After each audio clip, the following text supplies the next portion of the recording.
And then there is a bridge called persevere. This is the longest bridge. The looks of it will give you a scare. It looks rickety and worn, but it is sure. It's been proven by those who've crossed it before. And yes, it's long, so long. Along the way, you may feel the need to pause for a minute. And it's okay to pause as long as you don't quit. Take heart, beloved. God is not small.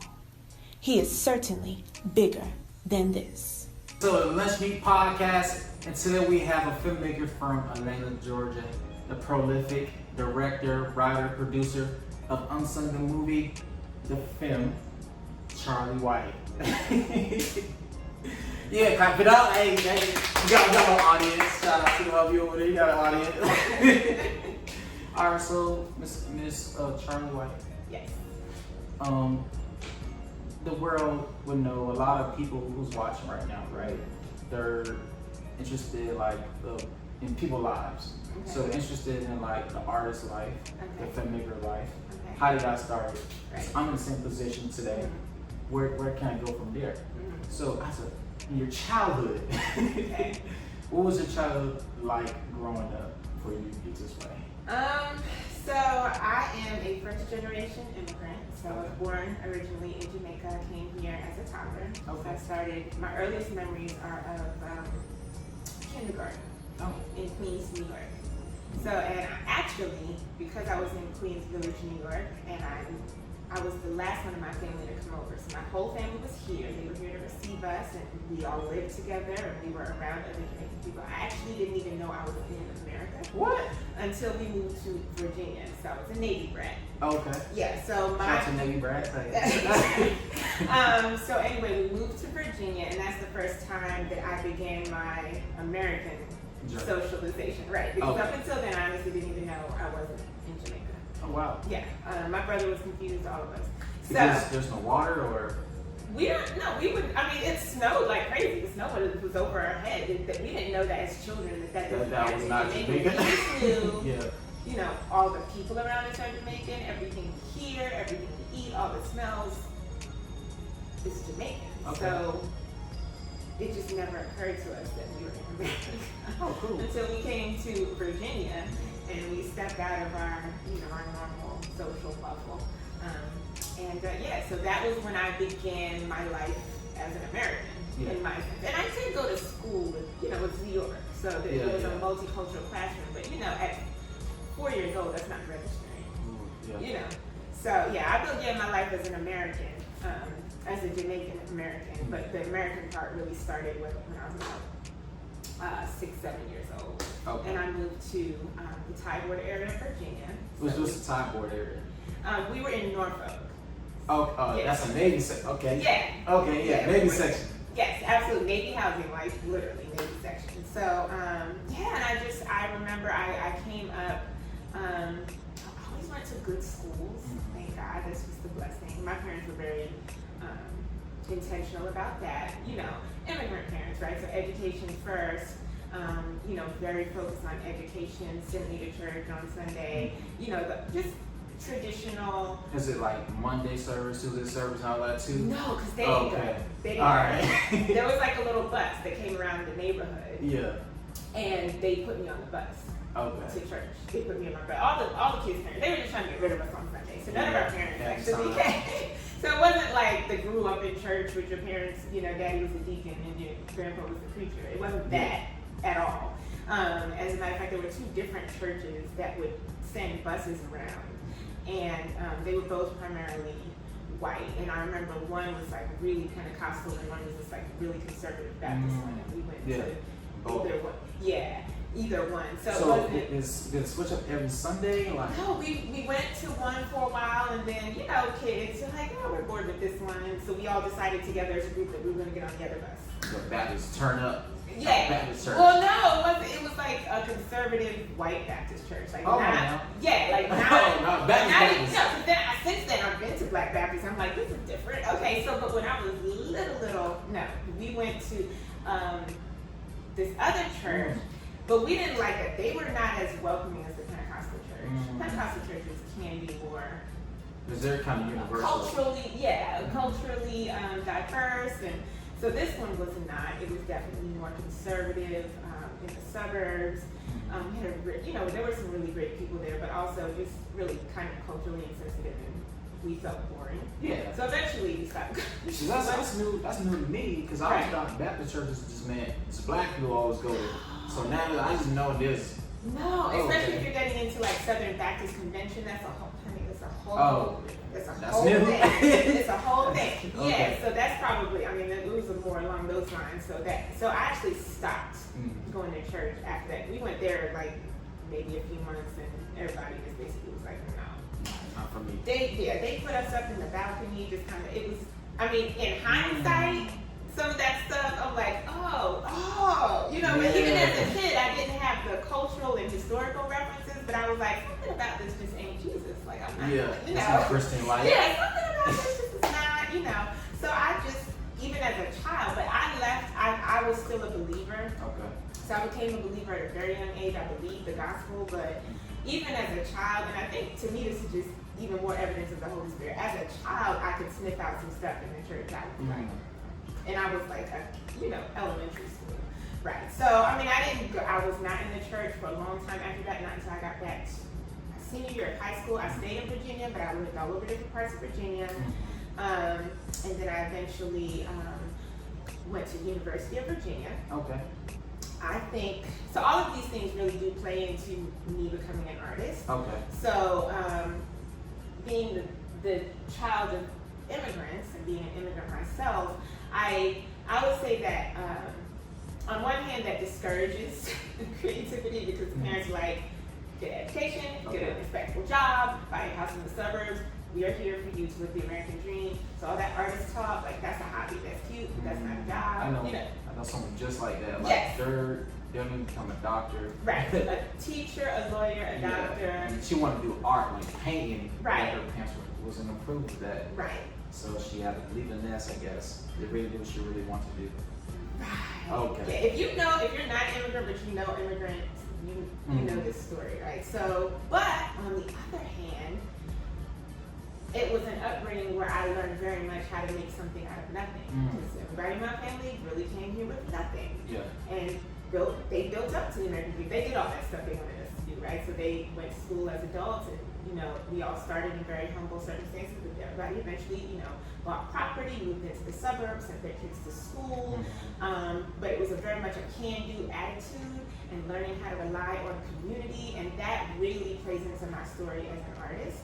So on the one hand, my parents were like, no, I wanted to be a fashion designer. I wasn't even talking about filmmaking, and they were just like, that's fashion designers too. That's not a job. That's cute, but that's not a job, right? So, but on the other hand, that upbringing really fed into my willingness to step out on that journey as an artist, which is, by no means a certainty, and it presents a lot of challenges. So, that fed into that. Also, my faith, which again started at that early age. Just like I said, even when I couldn't read a Bible, I had the Spirit of God in me, just giving me guidance. Like I said, I knew when to get out of the church. Like natural.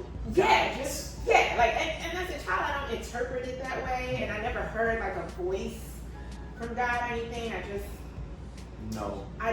So even when I had, my brother was very woke. Since before that was a thing. Well, it was a thing actually back in the day. It was like poor righteous teachers. And the Black Panther movement and stuff like that. Yeah, but this is like, there was, earlier in hip hop, there was a much bigger, contingency, like the woke rappers. And he used to introduce me to all of that stuff.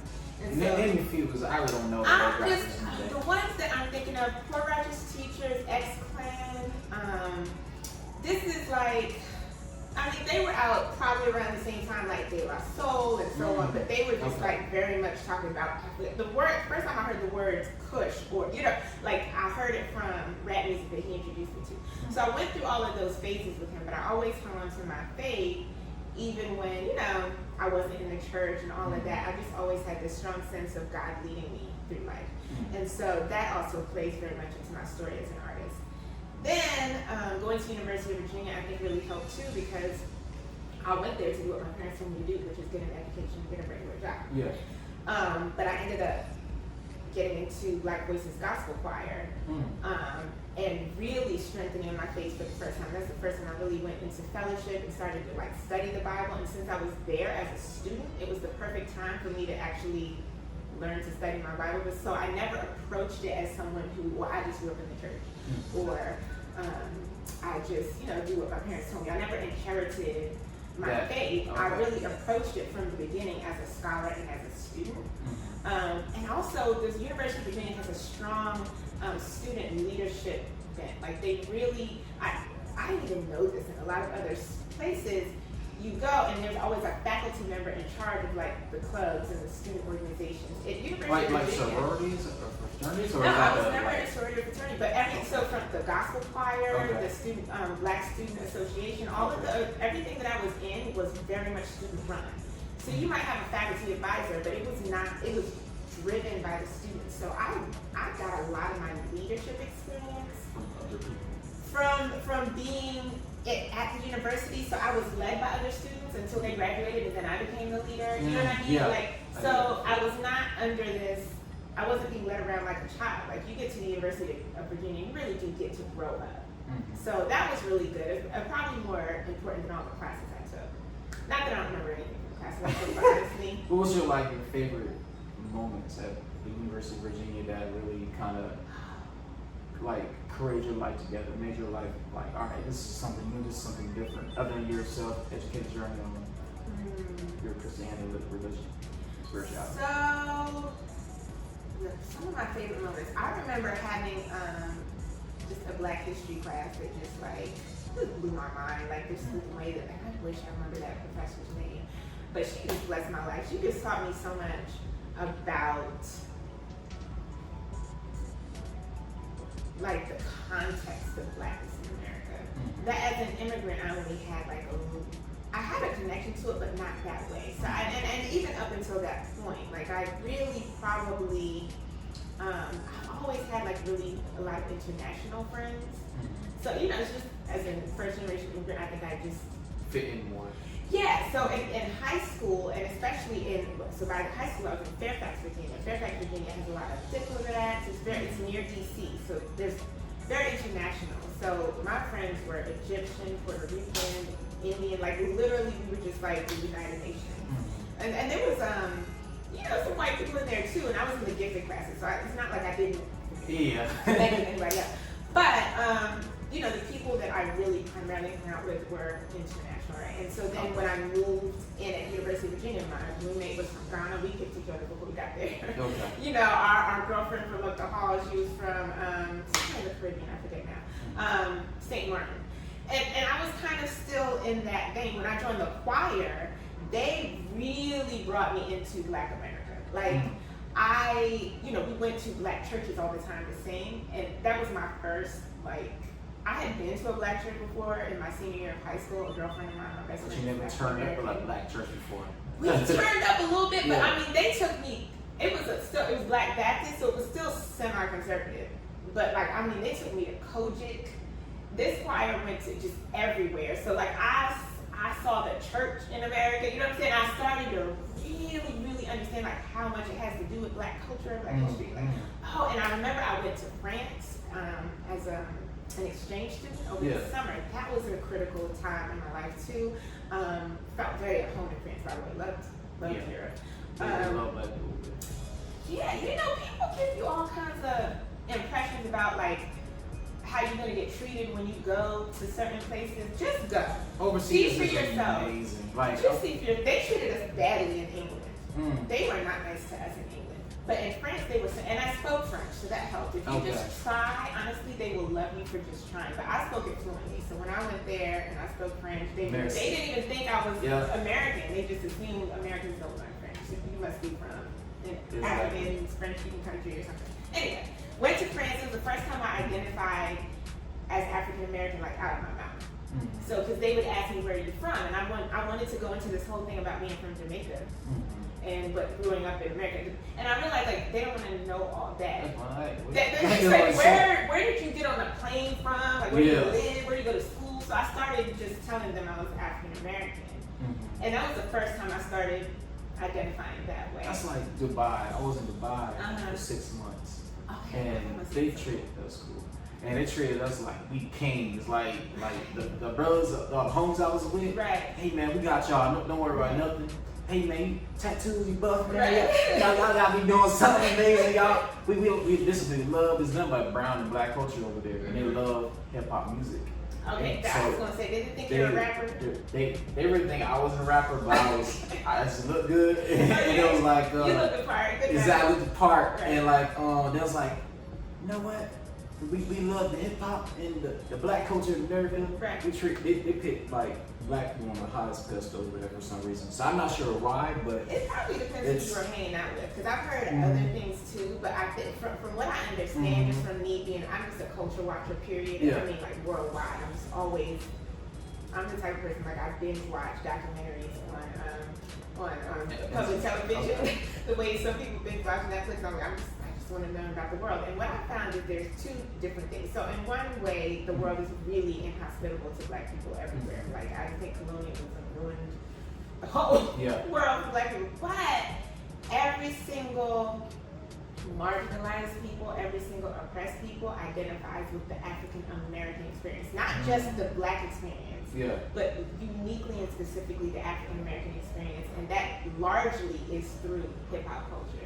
So I think that if you find the right people, you are going to be like welcome, because people who don't feel like they're in, the upper echelons of society are going to embrace that. But then then there's the people they just love our culture. Period. Right. So no harm, no foul there. But then they'll pick and choose. They may not be that nice to the black people in their country, but black American. Yeah, you're right.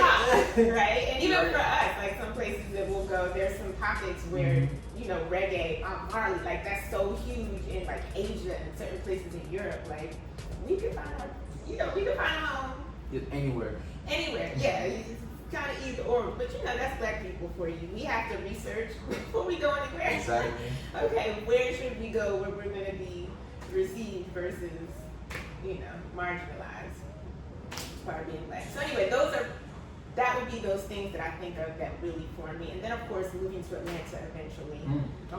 Living in Philly was awesome because I was a part of the Christian hip hop community in Philly. Like what's that Christian rapper name? Like Lecrae. I know you're thinking of Lecrae. I know someone knows. Yes, I met Lecrae. Yeah, he was on my label. Not my label, but the label that I was associated with. He was on that label when he was back in Philly, and of course he's done amazing things since then on his own with Reach Records, and a lot of us have ended up right here in Atlanta. But yeah, so that was a community, again, making something out of nothing, moving differently into the culture, like moving into a void in the culture and in faith and all of that, and bringing it all together. So that was really, influential for me. And then coming to Atlanta and just the independent artist spirit here. Yes. This is the place to be an independent artist. The like Mecca. It is, because you feed off each other's energy, and you can always find people to work with. Like, I don't know if I'd have been able to make this film anywhere else. Like, Atlanta was the place when I said, okay, y'all, God is telling me to make a movie. I've never made a movie. I don't even want to make a movie. Like, I don't even know where to start. And I just had all the right people around me to lead me to the next steps and to take me through it. But trust me, I had zero intention, zero money, zero experience in filmmaking. I mean, except for some video editing class I took in middle school, like, which none of that matters anymore, right? The technology is completely different. But being in Atlanta, like, I am confident that that's part of why I'm here. Your confidence goes higher. So as soon as I got to Atlanta, I was like, all right, hold on now. You see your counterparts doing their thing. Your brothers and sisters doing their thing, but they're doing it higher than you ever seen in your life. So you know what? I can do it too. And the belief system. Yeah, and they're not necessarily backed by a studio. I mean, some of them might have work, but you just see people just going for it, just doing their thing, and you feel like I can jump in there too. Like, I'm not, not the only one. Like, no one's gonna look at you like you're crazy because we're all out here doing the same thing. So love Atlanta. Atlanta does really influence everything. This is the great place to be an independent artist. The Mecca. Yeah. Shout out to Atlanta. Glad to move here. Absolutely. Absolutely. So, your time period, right? So, who really introduced you to the filmmaking or the filmmaking business when you first started? You say you started last year. Well, technically 2018. I started filming last year. 2018 you started. Yes. So, say someone was watching this right now, like, how could they get started? Because they really, you don't have that much guidance in our culture on how to get started. Right. We just know the big names, and that's about it. Right. So, break down that blueprint. Get someone that blueprint. Okay, so I had that problem. When I first started talking, so my first thing that I would say to an independent artist trying to get started, just start. Don't worry about you don't need everything you need to finish in order to start. You just need enough to start. And if you gotta take inventory of what you have, right? So if I don't have a lot of money, but I have experience. Well, that's something. Oh, I don't have a lot of experience, but I have money. Okay, hire some people with experience. I had none of that. What I had was people, and I want to encourage say that. you. Yep. Listen, you don't have money. Do you have people? If you have people, trust me, you good. And just because one of your friends work at McDonald's doesn't mean that But person just not just working at McDonald's. He's probably digging because he got something else he wants to really be doing. Exactly. You know, I'm not working for someone else right now because I want to work for myself. So I do gig work to support myself as an independent artist. So don't sleep on people you meet at McDonald's. Like, I met somebody when I was renting a car one time that has building this wonderful makeup business. You know, and now during COVID, a lot of people are being forced to take their hustle more seriously because you're not guaranteed a job working for someone else, right? So this is a great time to be linking up with other artists. So I would say, first of all, just start. Take inventory of what you have and start there. So I started with nothing but people. I literally had nothing else. But the people around me had experience. They didn't even have money, but they knew how to start. They could tell me, you know, do this next, do this next. And one of the ways that I got those people on board, the way you attract people and you attract money is talk about your vision. Talk about what you want to do. You have to sell it. But honestly, you're not going to sell it if you don't believe it. So you might have to do that work first, okay? But let's just say you're shy. I'm not shy. So I don't have any problem talking about like I said, this comes from, like I said, God leading me from the time I was experiences, choirs, and just all of that. Just always audience experience. Mm-hmm. So he's been building this into me my whole life. So when it was time for me to do it, it was nothing for me to speak it. But let's just say you're not coming from that. You've always Yes, sir. All right. Beautiful neighborhood.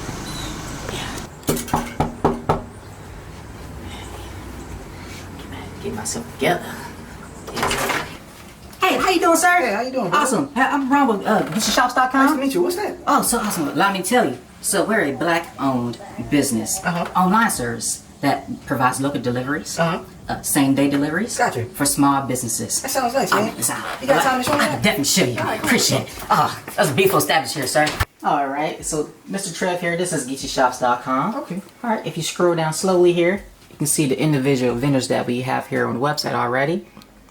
All right, and these products here, you get same-day delivery services. Okay. And whatnot. So you can scroll back up here, and you can go ahead and register as a vendor here. Hello. Hey, how you doing? Good. How are you? Hey, I'm the local delivery guy for GetYourShops.com. The product you ordered, sent it by Cherie. Yes. All right, awesome, perfect. I'm putting it here in the bag for you. Thank you so much. All right, you have a great day. Awesome, thank you. Get you shop, your one-stop shop for local delivery. It's been a little timid. Just begin to share with just one confidant. Just pick one person. If you gotta pray for the strength to put it out there, whatever. Start somewhere. Just if you have to write it down. Some people are write it down type of people. Write it down, pray about it, whatever. Pick one step that you're gonna make and just start there. And when you've done that, you make a next step. The best first step is to get someone else on board, though. I really think.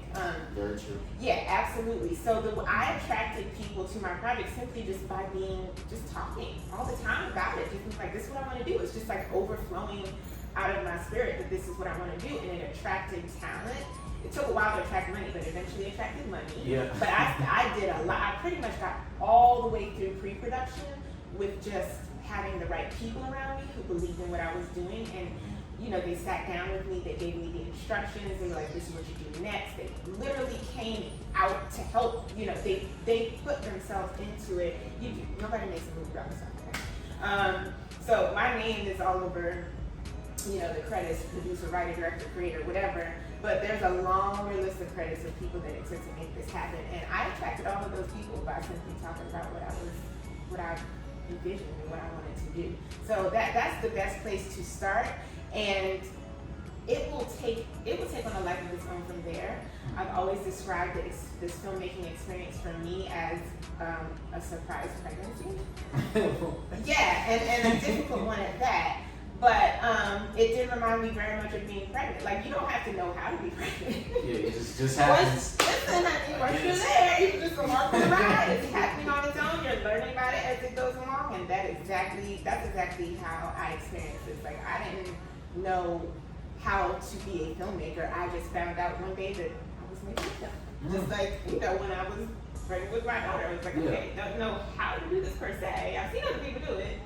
But I learned how to do it as I went along, so I would just happen whether you like it or not at this point. So, yeah, I feel like people wanting, you know, steps 1 through 10 to take them to completion. Yeah. That's not healthy. I used to believe in that too. It's not healthy. Yeah. It's not healthy. You know why? Because my journey isn't going to exactly look like your journey, right? And so I had so many people tell me that. Like I said, I attracted people to my project by just simply sharing my vision. But then I had a lot of people who were like, you know who would love something like that? Tyler Perry. You know who would love something like that? Oprah Winfrey. Listen, I don't have their number. I don't know the beat. I don't have their number. So am I supposed to wait for them to find out about me? You know how many people are trying to get on Tyler Perry's desk, you know, Oprah's desk? Like, and, you know, I think about the movie Harriet. I think it took him 20 years to get that green lighted and get it funded. And I enjoyed the movie. I know it had its issues, and people were, whatever. I'm not here to get into that. But I would say this, when I saw it, I was like, I'm sorry, it took 20-something years. I was never going to do the 20 years. Like, no. So you gonna waste 20 years of your life waiting for somebody else. Yeah, and I don't know, like I said, his journey is not supposed to be my journey. So there was a reason. That's why he said create your own theater. Right, so I'm not gonna give you steps 1 through 10. I can't. I can give you your first couple steps and tell you where you need to start, and that is the most important thing. Especially since, you know, people who are watching probably, you know, some people are music, some people want to write a book. It's not the same. And I think I also had someone one time tell me that what I wanted to do was impossible. What? Because this person was very experienced in filmmaking and was a film, you know, educator in filmmaking, and they had this in their mind, this prescription of how to do it. And so they tried to give me this prescription, do this, and that. But I just knew that wasn't necessarily the journey God was laying out. And they were like, well, if you don't do it this way, it almost like be successful. There's no way to do it other than this. And I'm like, what are you talking about? And I remember up until that point being like, why did you ask me? I don't even want to do, like, there's plenty of people who want to do this. Like, why me? And after I got off the phone with that person, it became so clear that the reason God called me to do this particular film was because I didn't have a preconceived notion about how to do it. And so I was just always like, okay, God, what you want me to do next? Right? And I was willing to do things unconventionally. I had people be like, why'd you do it that way? Oh my gosh, that worked? Like, there isn't necessarily a way to do it. And I'm not knocking film education, because everybody that helped me, either through experience or school, either way, they had an education in film, so to speak, and they knew the right way to do things. And, you know, but I also did plenty of things not the prescribed way. And it still works. The fact that I came out with the movie in the end is like, really? Like, yeah, there is another way to do it. And this is, again, where my faith came in. Because I just felt it in my spirit when this guy was talking. First of all, he used the word impossible. And he just say, nobody but God has the authority to tell you what's impossible. Okay? Only God can tell you what's impossible. And in the Bible, it says that nothing is too hard for him. Nothing is impossible with God. So if he wants you to do it, and that's where that poem came from, actually, too. Like, if God wants you to do it, then it's not impossible. Like, no one can use that word without the authority of God himself. And so, in other words, no one can tell you. I mean, let's just talk about breaking like the laws of science, which were created by God. Like, you know what I'm saying? So if someone says it's impossible to survive jumping off of the skyscraper, well, that's because of the laws of gravity, which God put in place. Without a parachute. Right. We're talking about making a movie. This is not, you know what I mean? This is not making your movie, making your fortune, whatever it is. Yeah. Like, you know, no one gets to tell you what's impossible unless it's God himself. So don't let anybody tell you that. So yeah, when the word impossible came out of his mouth, I was like, impossible for who? You know what I mean? And so, that's a challenge in a way. That made it even worse. I was like, oh no, I'm not to do this. Like, yeah. I got on the phone with that person, like, God, I don't know why I need, you know. And then I was like, oh no. We're going to do this. I'm gonna show you impossible, right? And that, like I said, that's where that poem that comes over the film comes from. And that's why it talks about that bridge called persevering. It ends with talking about how you listen. The only thing between there and here is the will of the Almighty God and a bridge called persevere. That word impossible shouldn't be in your vocabulary unless literally, like you're talking about, like miracles, like breaking stand the fire. Yeah, let's not do that. Let's not do that. But listen, if there's anything else, there is a way to do it other than the established way. You know, it's always impossible until somebody does it. Right? So why not just let it be you? Look, you just imagine like 300 years ago trying to tell people that I'm going to be able to point something at this thing that's on the screen and it's going to do what I want it to do, or you know what I mean? Like, they would have said it's impossible, and back then it sure was, you know. But that was only impossible until somebody did it. Obama. But possible. Listen, I also thought it was impossible. Trump.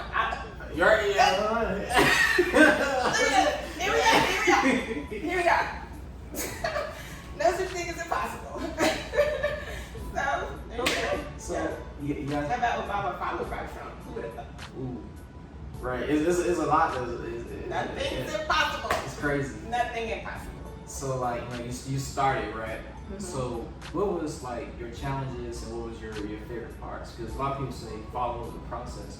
So what was your favorite part of the process and least favorite part of the process? Okay, so favorite part, not too much there. The whole thing was painful and difficult. Like I wanted to cry every day. I wanted to quit every day. I think the only good thing that really came out of it for me was I met great people, talented people. The times when I wanted to quit and God would bring somebody else into the situation and say, I just believe in what you're doing. Here, take this. Here, use my property. Here, I just want to give you some money. Like, without me necessarily kind of asking for it. Yeah, but it was just like those moments that kept me going. So those moments are really precious to me, but in general, it was an excruciating process. When I say it was like a surprise pregnancy, it was like a surprise sick pregnancy. Like, it was hard. The least favorite part, honestly, just almost everything. Just it not being easy, just it being difficult.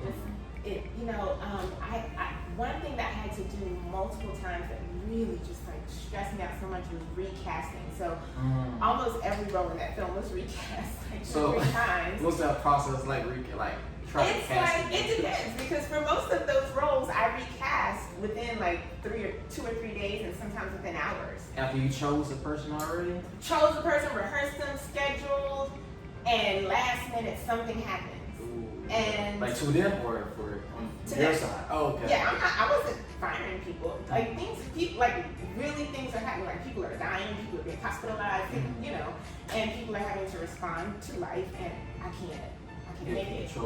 Right. So that was always really stressful because I was committed to. I'm a people person, I guess. You know what I mean? And I look forward to working with those people, and I kept feeling like this person is this role. Like, this role can't be played by anyone else. Like, what are we gonna do? How are we gonna replace this person?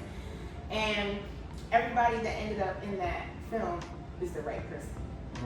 But most of them, it came by way of last minute change and me like getting on the phone and calling people and be like, help me find somebody to fill this role. And you need to not only find someone that matches the talent necessary, but they need to be able to show up in a few days and stay committed on all these other dates that we have set up. And hours have to work for Every their job too as well. Yes, All because right. a lot of these people have other jobs, or they're on other projects, or I mean, so literally, I'm trying to think of one role that wasn't recast, and I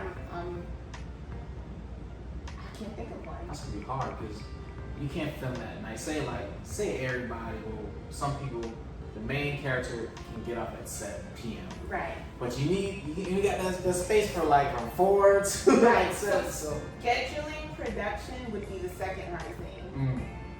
So recasting was hard because scheduling production is hard. Because I'm coordinating between 20 people who all have other lives. They got families, other jobs, other projects, whatever.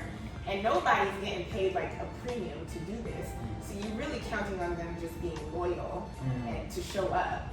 And so a lot of people weren't getting paid at all. Sacrifice. Right. So it's like trying to not be like, I'm not the type of person to talk to a volunteer like, you need like, I'm not paying you.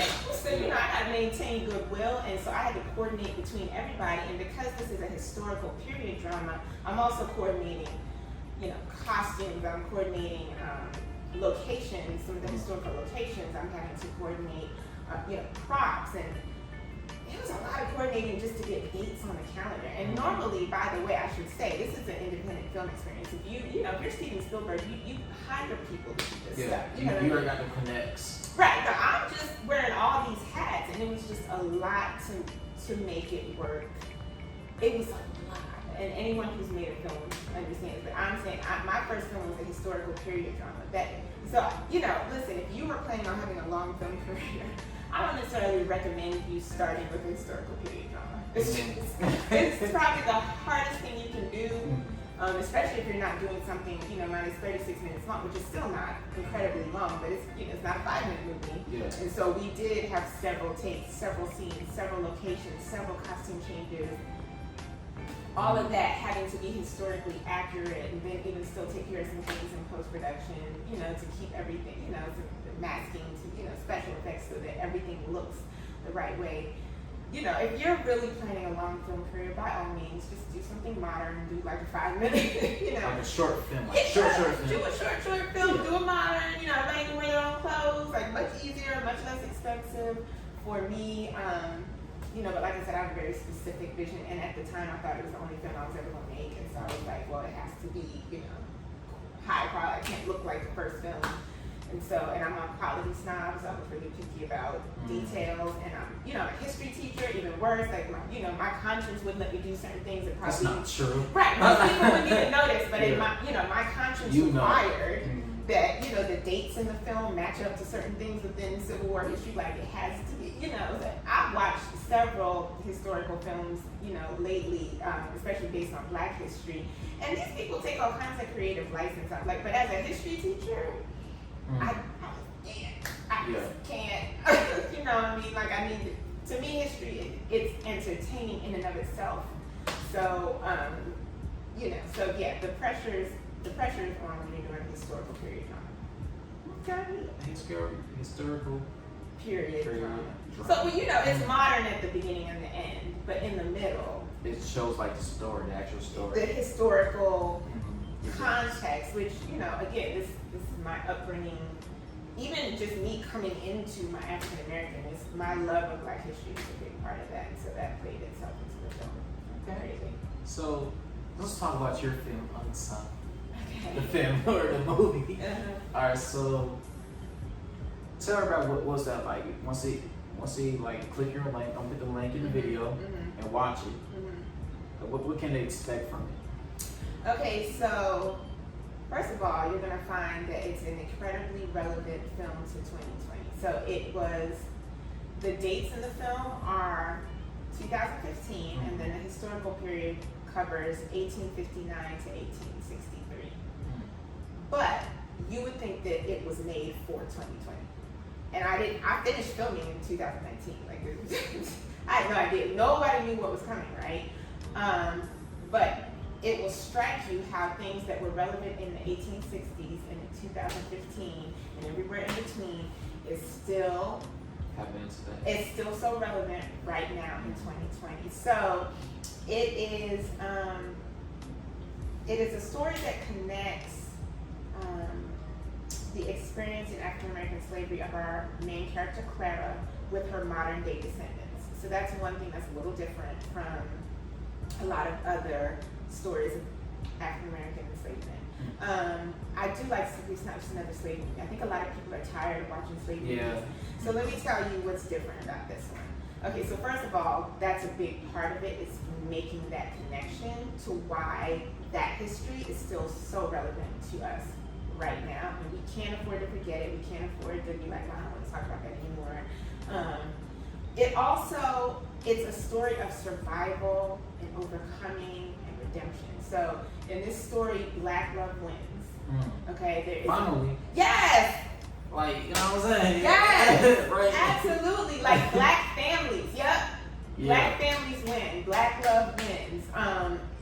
That's very important. Absolutely. And it's a story that on the one hand acknowledges the trauma in our heritage. You can't listen, y'all, we just can't pretend like that's not a part of our heritage. And this is relevant throughout the diaspora. I mean, I'm saying this as a Jamaican-born woman who's grown up here, but has a unique appreciation for the particular uniqueness of the African American story, which it is special within the diaspora. There is something very special about the African American story, and there are historical reasons for that. And there's a reason why people around the globe particularly look to the African American experience. There's a reason why there's certain things that come out of the African American cultural experience that are unique to the rest of the diaspora. So I'll get to that in a second. Culture changers. Yeah, but you know, most enslaved people were not brought here. They were brought throughout the Caribbean mostly, and through South America and the Caribbean. So most enslaved people were not brought to America. But what happened is that in America, the conditions, I hate the word easier because there's nothing easy.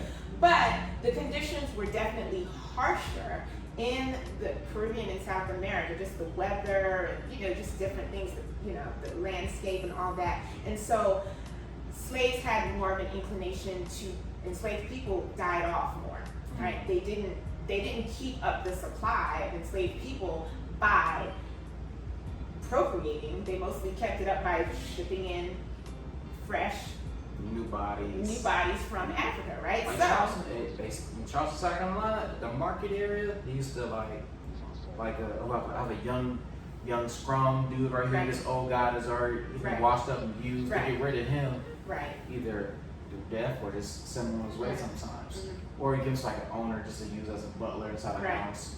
Something he can do. Then to get all the new people and new young strong brothers. See, now that played out so differently in the African American experience because in the trade technically was abolished earlier, legally. I mean, there were rebellions and so forth that set people free in other places. But in the African American experience, they were able to just have these women have babies and then have people procreating and creating new enslaved people that way, whereas more often than not in other places in the world, there was, a lot more bringing in fresh bodies, right? So, but that caused a culture to develop differently. So when you go to Brazil, Jamaica, Haiti, you see culture that's closer, that's more directly African, that looks, more similar to African culture. And in American culture, they began to develop an identity differently because there was more procreation, people actually being born here. And, that sort of separation from that direct African connection, which had its negative impacts and its positives, because that's what made the African American culture come out so different and the experience come out a little differently. So anyway, all that being said, this story does acknowledge the trauma of the African American experience, but it also makes it a point to emphasize the overcoming and what did it take to overcome. And so our hero she's not a Harriet Tubman, who is like I'm her biggest fan, big fan of Harriet Tubman. She's not a Nat Turner. Listen, I'm cool with him too. Like that's controversy. Harriet Tubman. I know you've seen the past with Kanye say. Listen. Listen. He said. Help. He just needs help. We know that he doesn't. I mean, he also said slavery is a choice one time. And I think he took that back. I don't really speak into, like, I don't look at what he says or think of it as something that's, like, I filter it through. I think there's a lot going on in his head that we can't treat it as if, you know, you or I say. Yeah. You know what I'm saying? Obviously, he was completely wrong.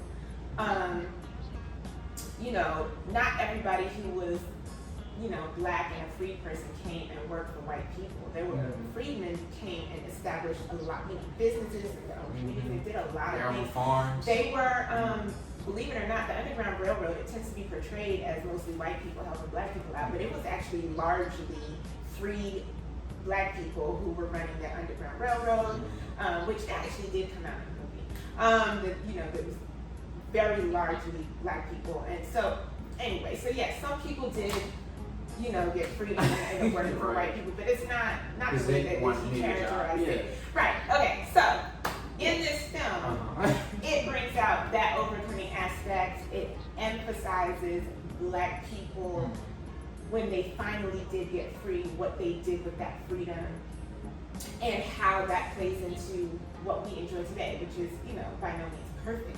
I don't need to preach that or anything. It's no means perfect, but it's better than what they went through because of how they came through it, right? And so my hero in this film is not an Ed Turner or Harriet Tubman, not a Django Unchained. You know, it's not. Yeah. She doesn't burn anything down. She doesn't even run away. She does not. She doesn't pick up a weapon, not once. But she is undoubtedly the overcomer and the heroine who makes it to the end. And there are other people who do some stuff, you know, around her, because I don't want to discount them and say that their contribution isn't important. But listen, most of our ancestors, and when I say our ancestors, even though I'm Jamaican born, and actually my furthest known ancestor that I know, she was one of the Maroons in Jamaica, so she wasn't like, they got away and did their own thing up in the hills. But, you know, as a woman who has grown up in America and who has a daughter that I'm raising here, like, everything about the African American experience absolutely feeds into what I live with today, how I'm identified. So unless I open my mouth and say to someone, especially because I don't have, you know, an accent when I'm talking to American people, unless I say that I'm Jamaican, my experience is going to be the African American experience. And I do recognize that there are definitely differences. But I identify with the struggles of the people that lived here before me to make it possible for me to live the life I live here. And I also am aware that the struggles that I have being a melanated person in America is directly connected to the struggles that they had. So that's why I identify, even though I may not be directly descended from African American slaves, I identify and I you know, with them and their experience, because they were thinking of me, right, when they decided to endure. Like, for the life of me, sometimes I can't understand when I think of the things that they endured. Like, why just all kill themselves? Like, kill or be killed? Like, how are we here? You know what I mean? And so, but that's why one of the things that she does is she has babies and she delivers babies and she nurtures children, and she, you know, she's always in the context of a family, and you see black women helping each other, which is, you know, a couple of things that we don't see enough in a lot of black films and even in narratives of enslaved people. You know, unity, women helping each other, black women helping each other, right? Not love and hip hop stuff. Right. Listen, I don't even watch it, so I don't know it, but I know that doesn't make good reality TV, right? Nobody wants to watch that. Black men being fathers, leaders, protectors, healers, nurturers, like, we need to see that more. Yeah, right. And who expects it? You know, I think people think slave movie, they think, oh, more black king.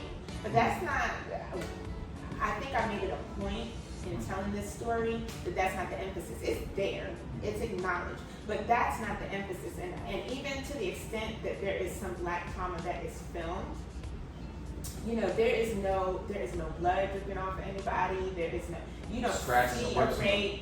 We see some scars, but the point is not to show like gratuitous black pain. Like, I didn't even watch the George Floyd video. I don't need to watch it. I believe you. We already know what happened, right?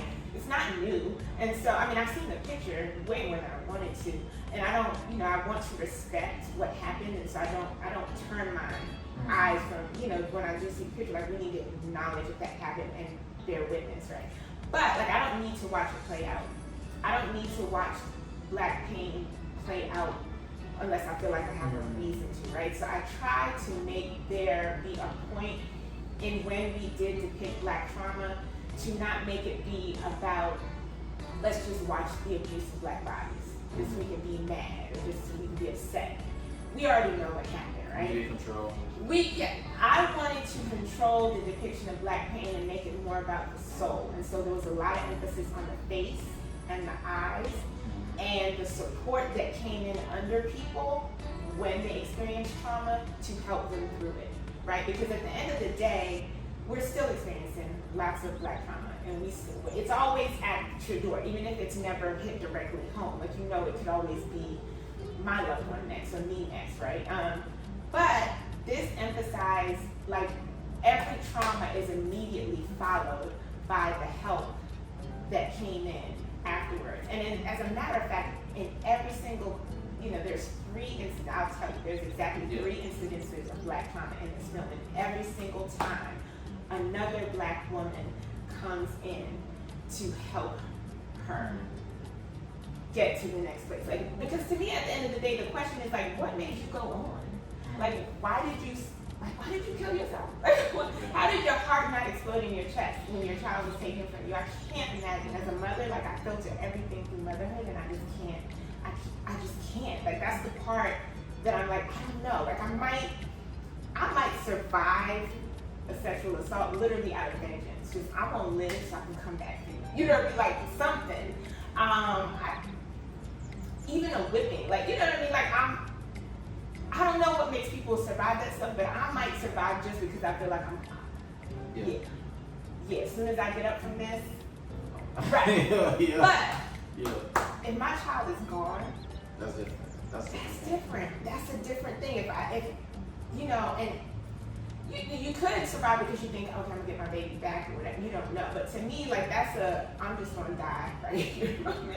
I'm no use to you. I'm not going to work in your field. I'm not, you know, I don't understand how these women over and over and over again endured this. And I think about Sojourner Truth, talking about how many times she was pregnant and she didn't keep any of her children. I mean, I'm just like, how did you live through that, like, as a woman and as a mother? And we answer that question in this film over and over again. You don't see her being that strong Black woman who just gets up. This is a myth that is imposed upon Black women, that we are so strong, we don't feel pain like other people, and we're just these, you know, abnormally strong people. That's not true. We are vulnerable, we feel pain, we are tired of feeling pain. But in this film, what you see happening is that other Black women who were in her same position, they weren't free, they weren't, you know, they were also enslaved, they also went through the same things, but they were able to be like, okay, in this moment, it's your trauma, and I'm not experiencing that specific trauma right now, so I am going to come and help you. Literally, you can lean on me. Literally, I will tend to your wounds. Literally, because we're going to go help this other sister have her baby. We are going to get through this together. And so, yes, you know, there's some trauma. Yes, it's, you know, an uncomfortable part of our history. But we need to see it played out this way. It just, because we need to see, when we talk about representation, we don't need to just see Black bodies, and we don't just need to see Black pain. We need to see that overcoming. We need to see that part of our heritage, and we need to see the souls of Black folks represented, not just, you know, we make good sounds, we pretty, or, you know, or we're mad. Like, the souls of, and it's a film, I think, that just emphasized the soul, and it emphasized the significance of trauma to the soul. It lets her be a strong Black woman, but who is vulnerable and who is largely only strong sometimes because somebody else picks her up. You know, because I'm really tired of this story that Black women just, you know, do good on our own. Like, you know, this is, and I'm not going to be the person to forward this narrative that Black men always leave their children. Literally, like, every Black man I know takes care of his kids, whatever. Yeah. So, some way. Yeah, I mean, they're not all equally as good at it, but friends and family, I don't have any, black children in my life who don't know their daddy, So I get it that there are some people that's not true for them, but that's different social circles, different situations. But I would say this, I think to the extent that people think that they can just leave a black woman alone and figure it out, whether it be a black person or whether it be a slave master used to impregnate these women and not take responsibility for their children or whatever, who thought it was okay just to rip their children from their arms and send them back to work. Like there's, even when we come to the medical industry today and why black women are so much more likely to die in childbirth or postpartum because people don't believe black women's pain. So many things that show us people don't believe that black women hurt like everybody else, and that we can be weak and we can be vulnerable. And so I'm glad that we were able to show that, acknowledge that, but at the same time still show her winning and overcoming in the end. But you don't see her doing it by herself. She's not just pulling herself up from her bootstraps. She's not just finding it randomly within herself. And even though she's a woman of faith in this film, she's very much a woman of faith. That is also, you don't just leave somebody out there because they have faith. Like even God works through other people around you to help lift you up. So I just feel like, yes, there are probably some people who feel like we don't need another slave story. We absolutely need to stay connected to that aspect of our history because so many of the answers for how we get through this stuff is right there. Yeah. It's right there in that community, that faith, that family community. Like every rebellion, like there were rebellions, yes, most of them were put down.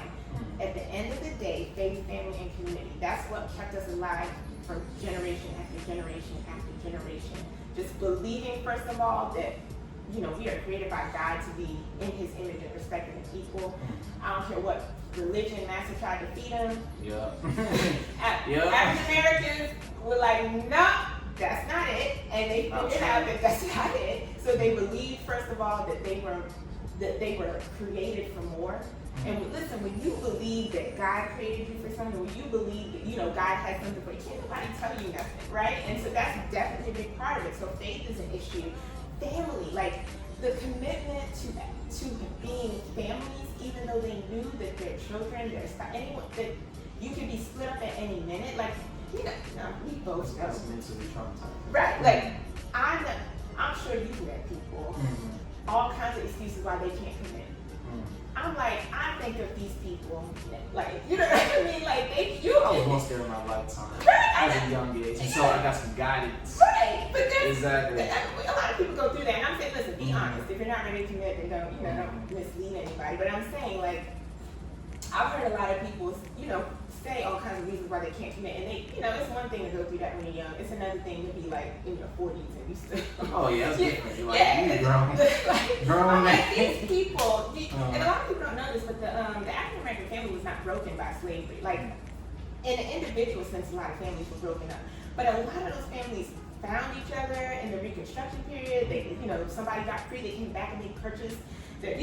These people determined to be families. They got married and had kids, and they, whatever they needed to do over and over again, whether it was legal or not. Like there was a rush on, marriage certificates when people got free because they wanted to make it official. Like this narrative of the broken black family, that didn't start with even slavery didn't break the black family. You know what I mean? Let's look at that because this thing's going on now, breaking black families. It's like now, come on, like if this didn't break black families, and that shouldn't be happening now over whatever, you know what I mean? So I mean, like, it took a long time. It took a lot of Jim Crow. It took redlining. It took, creating these ghettos and a busted welfare system designed to promote fatherlessness. It took a lot to take black fathers out of their homes and to break up black families. It took, there's some things that happened since the civil rights movement, to kind of encourage, the break of the black families, even just the taste of prosperity sometimes, that can have an effect that you wouldn't think of. But when I think about things like that, it's like, no, we actually could stand to look back at that family, that faith, and that community that got them through because, we cut the film not very deep into the Reconstruction. So they're free at the end of the historical period. I'm not giving that away. At the end of the historical period of the movie, they're free. And then we cut back to 2015 because there was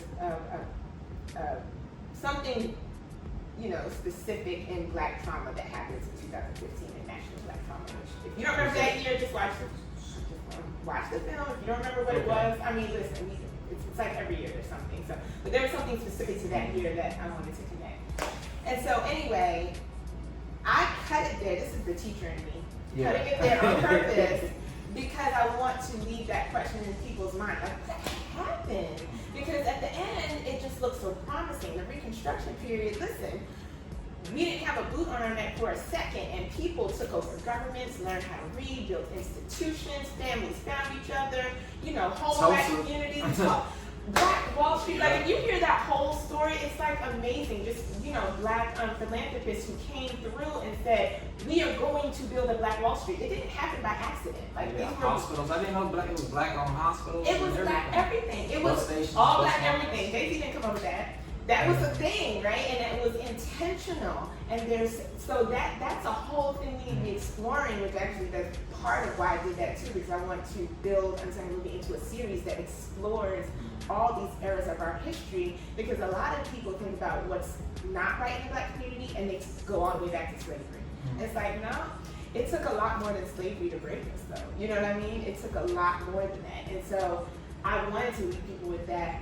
What happened? So you see at the end of the film, you see them going for the Reconstruction, where they're free and you know they're praising God and their families and they're successful, and then you bring them into 2015 and our characters are talking about something that's going on in 2015, and you know we met them in the beginning. We see that they are a prosperous Black family, they're a united Black family. You know, they're enjoying to a large extent what their ancestor endured for them to be able to enjoy that, right? But this one aspect comes back and it reminds us that, yeah, we're good in a lot of ways, but there's some things that, I mean, it's a thread all the way through our history and it's still here.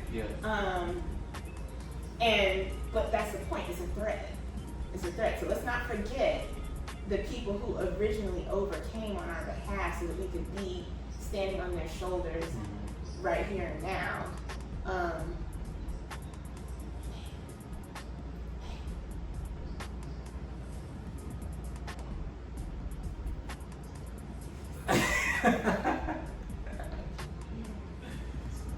Oh, you're good. I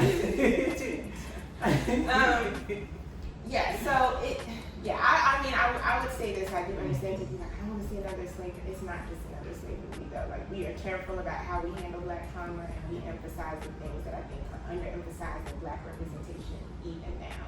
So, and it connects us to our history in a way that I think, it's very intentional to show the purpose in it. So that's what you'll get. You will get some trauma, but you will get our overcoming. You will get Black love. You'll get Black family. You'll get Black faith, Black unity. UNIT. All right. That's it. You get Black women helping each other. Yeah, and you'll get a good dose of inspiration. So that the poem that overlays the film, again, it's it wasn't. I wasn't gonna put it in the film. It wasn't originally about it. It was about my experience making the film as an artist. Okay, so you do poetry too? Yeah, so I've been doing poetry. The film is a new thing. Really? Okay, there you go. I be throwing down at the my That's open mics. Yeah, okay. Well, too bad they went away. I was going to do all kinds of open mics with this poem, just as part of my promo, and of course that's gone for now. But look, that poem that overlays the film, it speaks to a modern faith journey. But a girlfriend of mine, when I was sharing it with her once, just to be an encouragement to her, I had no intent. Like, I wrote it for my daughter, and my daughter told me I'm going to leave her this book of poetry because she understands the things that I believe, and I just sort of an instruction to her. And I shared it with a friend just by way of encouragement. She was like, are you putting that in your movie? And I was like, no. She was like, that's about your movie. And I thought of it, and I was like, Clara's faith journey, it connects with my faith journey like today. Matter of fact, when I wanted to quit so many times, I thought about her and she inspired me to keep going. So I was like, oh look, if She I can mean, do it. if she can do it, I mean, if she's not a real person, but she's a composite of a lot of women, right? Because she went through the things that many enslaved women went through. I'm sure you can find a Clara in history if we just only knew her name, where we were to find her. So it's very historically. So when I thought about her, I thought, how could I dishonor that legacy by quitting? And I'm just trying to make a movie. It's not even that deep, right? So the poem that overlays it was not written to a historical experience. It was written to a modern experience, but it plays equally as relevant to the historical and the modern experience. And I think that is what, and it plays from beginning, middle, and end. It goes all the way through the movie. And I think that is the thing that makes this valuable, is it makes that connection between our history and now. And yeah, and it makes it all come together and relatable. So I hope that's what people get out of it though. Yeah, this is a lot of people see it. Yeah. Okay. You do that. But, You do that. all right, so what's next for you in your journey, your filmmaking journey? Well, so okay, I thought this was gonna be my last film. I had no intention, none whatsoever, of making another movie because I thought it was really difficult, and I just was like, no, this is not. I'm not gonna do anything this particular way again. This is definitely It's a learning experience. Yes. But, so I have formed a media company called Charlie Wright Media. And you can, learn all about it at charliewrightmedia.com. I just got our nonprofit status. So, it's been a journey. So I realized that I never wanted Unsung the movie to be a feature film. I always wanted it to be a short film because as a teacher, I'm like, no, I don't want to give everybody the answers. Yeah. I want to open up the discussion. And as a matter of fact, I made it because I thought I'm going to use it in my classroom. Anyway. It obviously got bigger than that. There is that period in between the Reconstruction and modern times that is not covered, where I just wanted that question to be there. What happened? And so I'm really looking forward to building a series about what happened between the Reconstruction and modern times, just covering, all these eras of Black history with this family. This particular family going through these different eras of Black history. Decades of each family different. I wouldn't time it by decades, but there's the Reconstruction, there's Jim Crow, there's Civil Rights Movement, there's Black Power, there's Hip Hop era, there's That'd be dope. There's what I call the Cosby era. You know what I mean? Oh. The rise of the Black middle class. Put in all of that. Yeah. So I want to take this same family through all of those eras, just to give us a chance to examine a Black life and the evolution of Black history and how it connects us to today. So make that connection more literal. And just continuing the theme of the unsung hero. So nobody in my series gets to be Martin or Malcolm or Medgar Evers or, they just are the people who in the background who move the movement, right? So those people, they're like the waves. They're the visible people that we saw. And a lot of people are still waiting for the Malcolm and Martin. But that movement was moved by really regular people doing regular stuff, just making sure there was meals, for all of these meetings and, going out and registering voters.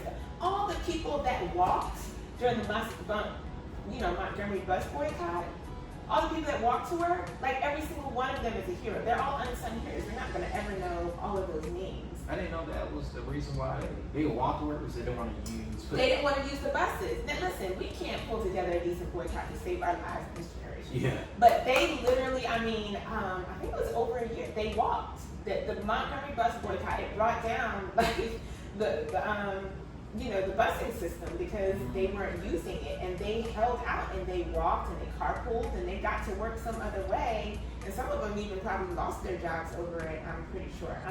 They endured violence, because they were like, we are not riding the bus as long as we got to sit in the back.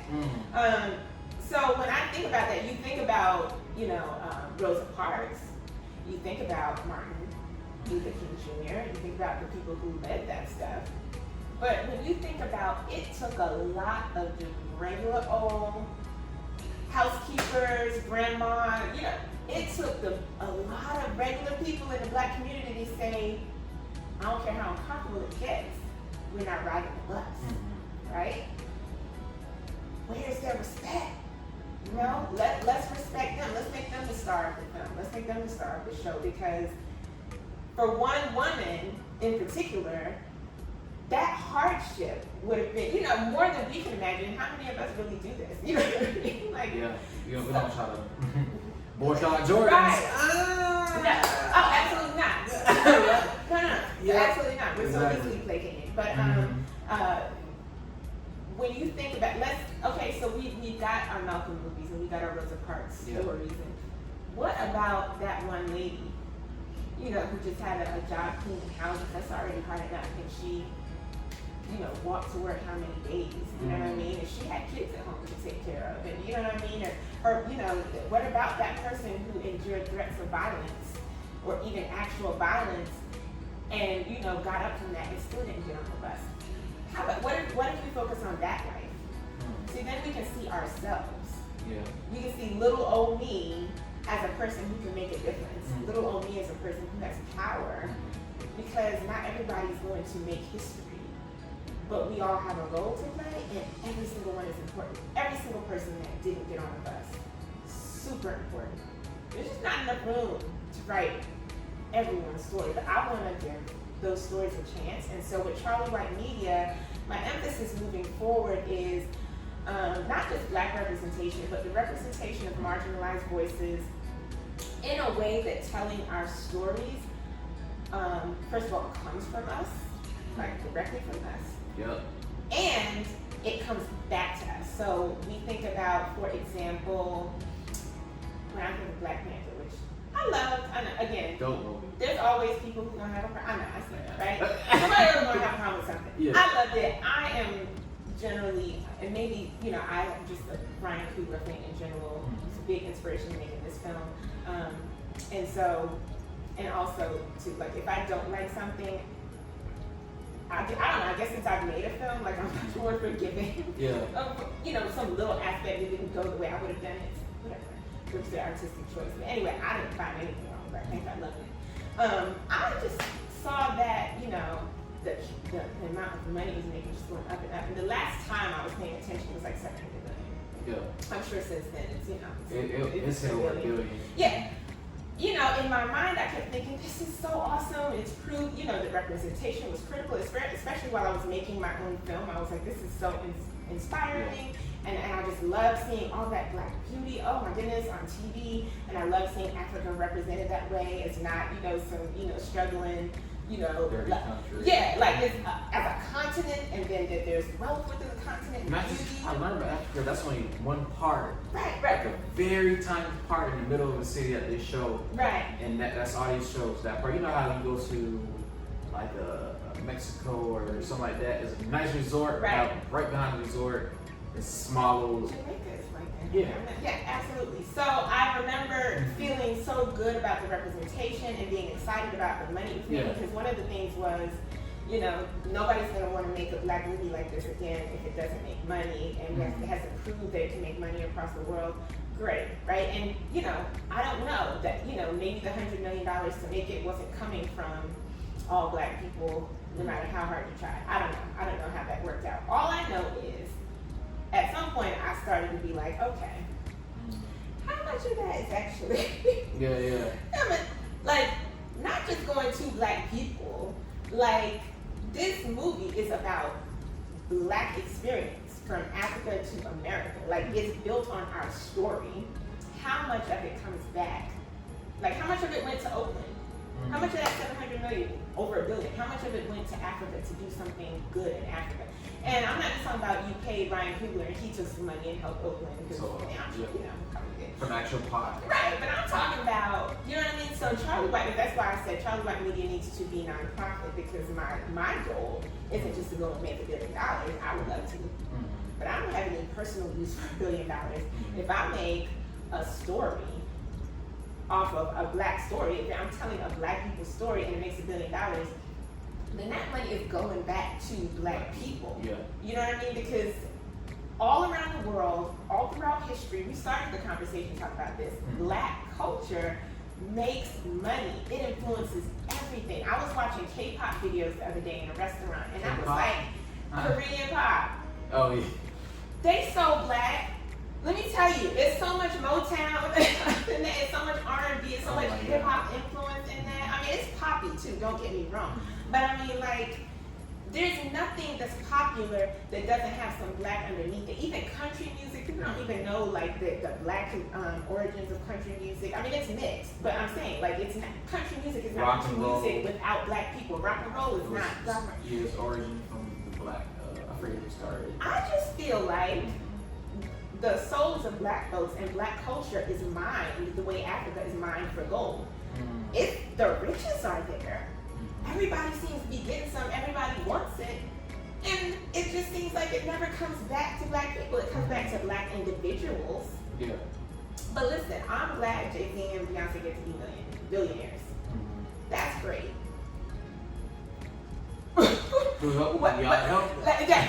I don't even need them to cut me a check. I'm just saying, like, why is it that only a handful of black people get to build wealth off of black culture that way? Why is it a select group? You know what I mean? So I built Charlie White Media, and I'm building Charlie White Media to make sure that we own our stories, and that the benefit of telling our stories somehow comes back to us. And that's whoever is telling stories. If I'm telling a women's story, like, it's got to come back to help women, and it has to be us telling the story in our own voice.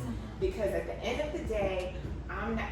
You think about Tamar Braxton, what's going on with her right now, and whatever it is, all of this stuff is controversial, right? Yeah. People think her boyfriend was whatever, but I can almost hear her voice saying, "My own story isn't mine." Changing her name to Tamar Slade Braxton, or the Nick Cannon situation. I was just about to say Nick Cannon. Listen, whatever you think about what he said, because that's not what I'm commenting on right here. That's a whole nother podcast. But the point is to find out that he didn't own Wild 'N Out. I know he only done my whole life growing up. I mean, Nick Cannon got the best show on MTV. Nick Cannon didn't have a show. He was working with somebody. It's like so these people literally, their franchises, their stories, their experiences, and what they brought to the table, their creativity helped build these networks, right? And brought audiences, and you can't even count the amount of money they made for these networks. And they don't own it. We don't own it. You know what I'm saying? Like, whatever you think about Nick, whatever you think about what he said, that, like I said, that's a whole other thing. I'm not even getting into that right now, but that's what got my attention. I didn't even hear what he said, so I'm still like, I got clips and pieces. He said some factual things. Okay, I didn't hear it. I didn't hear it, so I'm not even gonna comment because I only got bits and pieces, and I don't like to comment on bits and pieces. But what I heard, what got my attention as I'm building Charlie White Media, was that he didn't own his stuff. That's struck me too. Yes, so no, I don't feel like that's okay. I feel like if you want to say what you believe or say whatever you want to believe, at least own your own stuff so you can take it and go and say what you want and whatever, and let the price you pay be the price you pay, because whether or not you want to say what you believe, whatever. But don't have it be, I can't say what's on my mind because somebody else owns me and can take everything that I've built. Like, let you be accountable, because you said it, but it shouldn't be attached to you owning your own content. Like, that's crazy to me. So to me, that's why I'm doing Charlie White Media the way that I am, is because it's never going to be enough to me just to ink a deal with somebody. Like, I'm not saying I wouldn't. I have some things I want to do. I probably will need to partner, with a larger entity. But when I'm coming to the table with it, I'm bringing something to the table so that I have leverage and always ownership. And I want to encourage other artists to have that same sense of agency. Don't sign away your soul. Always own your stuff. And don't be afraid to walk away. Yeah. If people don't want to let you, you know what I'm saying? Because you are going to feel like a slave at some point. Prince, remember he had to change his, I don't know if you remember that. It was a long time ago. Prince one time changed his name to a symbol, the artist formerly known as Prince. That was all over a record label dispute. I'm like, Prince? I didn't know that. Yeah, I'm like, somebody trying to own Prince? Or the name, like just the brand Prince. Yeah, but they were trying to keep him in some kind of, listen, I don't want to pretend to be an expert, but they were trying to keep him in some kind of saying that he wasn't creatively down with it. And I'm like, who does that to Prince? Who doesn't say, Prince, go do what you want? Like, You're creative, yeah. You know, creative one, not us. what? A lot of the people who are making these decisions, they're not particularly creative and they're not particularly spiritual. They're just, you know, they have a particular business mind, and business minds love formulas and things that they think are going to work. They're not always willing to take risks. They love formulas. They will go with whatever is going to sell, whatever is going to work, whatever, you know. And so if you are bringing something to the table that's different, it's a little more imaginative, you might not get that support. You need to be prepared to have some agency and just take it there on your own. Get your grants, like I said, get your people. You know, look for some grant, you know, do it small at first, do it in whatever, don't sell your soul. Like do what is God put in you, because somebody has to change the system. Somebody has to do something different in order for them to be like, okay, now we'll fund something like that, right? But come in with that leverage that you have confidence in what you're bringing to the table. And I just say insist upon ownership and walk away if you can. I just don't even understand the concept of not only just right. So who's going to do Wild 'N Out now?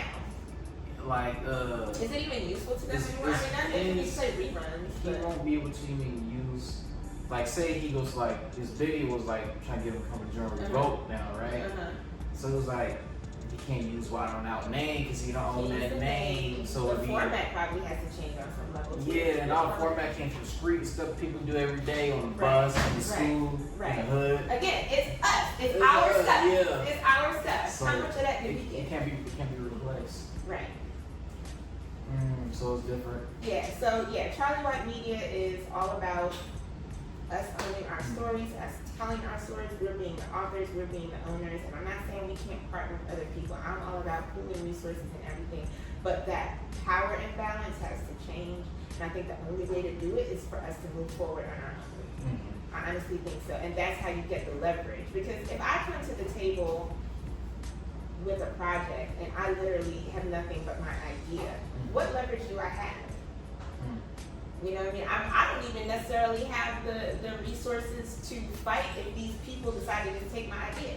Yeah. You know what I mean? So you gotta build up the community support and the resources that when you come to the table, you're in a position to say, I'll take that.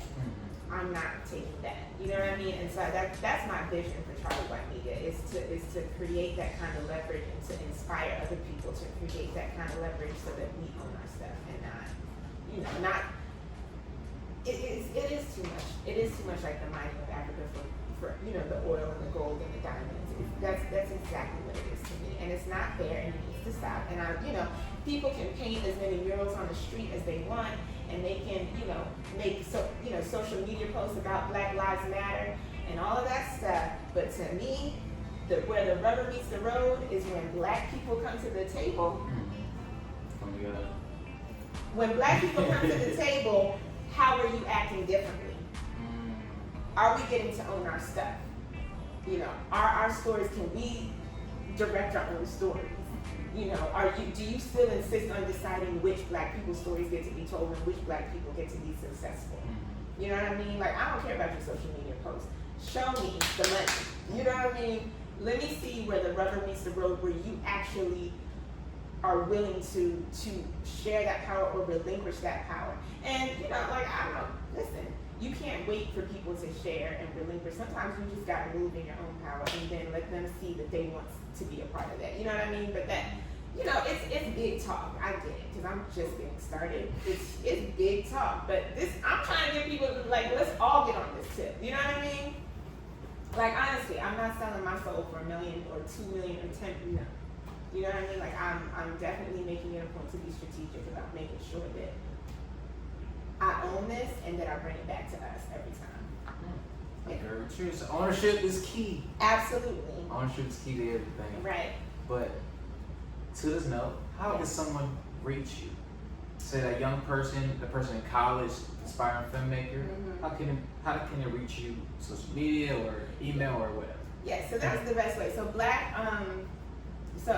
actually CharlieWhiteMedia.com is the best way to go. It has, the best way to reach me. It has the best direct connections to my social media.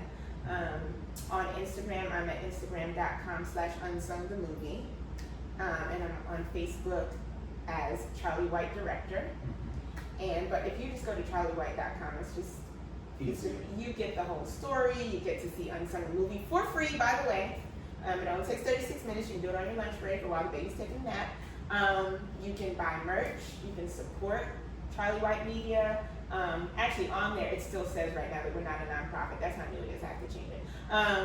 But you can support Charlie White Media. You can find out more. You can contact me, follow me, all of that. So charliewhitemedia.com is the best way to go. And right now, all the content isn't even up. There's definitely more content coming that way, but it will connect you to my YouTube channel, Instagram, Facebook, all of that. And trust me, we're just getting started. There's a lot more to come. COVID got everybody trying to pivot. You know what I mean? So things are not happening, exactly the way or exactly as fast as they were supposed to. But it's coming, y'all, and you're gonna see and hear more from Charlie White Media, and hopefully we'll pull more people in, like attract more people. Like I said, that's the best resource to have is more people. Very true. So I appreciate you for coming. Thanks for having me. This is so fun. It's cool. I enjoy this. Thank you. You asked all the right questions. Good. So I'm a hop a movie one day. I was like, you want to cast me? I'll do it. Oh really? No problem. Yeah. I'll let you know. We got things planned. Like I said, COVID got everybody pivoting. So don't judge because things are a little slow in the beginning, but it's coming in. It's all in the works. And shout out to your help me for supporting you. Thanks, babe. Real vibes, real shit, real stories. Come get a bite at the Lunch Meat Podcast. So I appreciate you again, and Thank you. thank you for coming on the show. Thank you. Thanks for having me.